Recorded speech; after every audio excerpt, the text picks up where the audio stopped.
कर्नाटकात सुरू असलेल्या जातीय सर्वेक्षणादरम्यान एक मोठी बातमी समोर आली आहे। इन्फोसिसचे संस्थापक नारायण मूर्ती आणि सामाजिक कार्यकर्त्या व लेखिका सुधा मूर्ती यांनी या सर्वेक्षणात सहभागी होण्यासाठी स्पष्ट नकार दिला आहे। नेमका त्यांनी नकार का दिला जाणून घेऊयात या व्हिडिओच्या माध्यमातून। मागच्या काही दिवसांपासून कर्नाटकमध्ये जातीय सर्वेक्षण सुरू आहे। 10 ऑक्टोबर रोजी सर्वेक्षण पथक इन्फोसिसचे संस्थापक नारायण मूर्ती व त्यांच्या पत्नी प्रसिद्ध लेखिका सुधा मूर्ती यांच्या जयनगर येथील घरी पोहोचले। त्यावेळी मूर्ती यांनी या सर्वेक्षणात सहभागी होण्यास स्पष्ट नकार दिला आहे। याबाबतचे एक पत्र त्यांनी सरकारला दिले आहे। यात त्यांनी सर्वेक्षणात सहभागी न होण्याबाबतची कारणे स्पष्ट केली आहेत। समोर आलेल्या वृत्तानुसार नारायण मूर्ती आणि सुधा मूर्ती यांनी पत्रात लिहिलं आहे की आम्ही मागासवर्गीय नाही, आम्ही आर्थिक, सामाजिक आणि शैक्षणिक बाबींमध्ये पुढे आहोत। त्यामुळे सरकार किंवा मागासवर्गीयांना आमच्या माहितीचा फायदा होणार नाही। या सर्वेक्षणाचा उद्देश मागासवर्गीय लोकांना ओळखणे आणि त्यांना फायदे देणे आहे।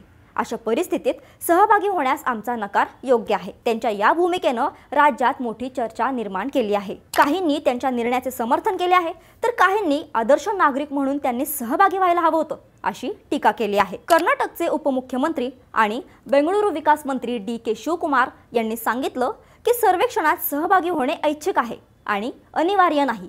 ही प्रत्येकाची वैयक्तिक बाब आहे। आम्ही कोणालाही ते करण्यास भाग पाडू शकत नाही। ही त्यांची स्वतःची निवड आहे। तसेच याबाबत कर्नाटक उच्च न्यायालयानेही स्पष्ट केलं आहे की कोणालाही जाती सर्वेक्षणासाठी माहिती देणं बंधनकारक नाही। सहभागी होणं हे पूर्णपणे वैयक्तिक निवड आहे। सध्या कर्नाटकमध्ये जातीय सर्वेक्षण केलं जात आहे। त्यात 60 मुख्य प्रश्न असून इतर 20 प्रश्न आहेत। हे सर्वेक्षण राज्य मागासवर्गीय आयोगाने तयार केले आहे। अहवालानुसार 15 ऑक्टोबर पर्यंत बेंगळुरूच्या 5 शहर महामंडळांमध्ये 15 लाख घरांचे सर्वेक्षण करण्यात आले आहे।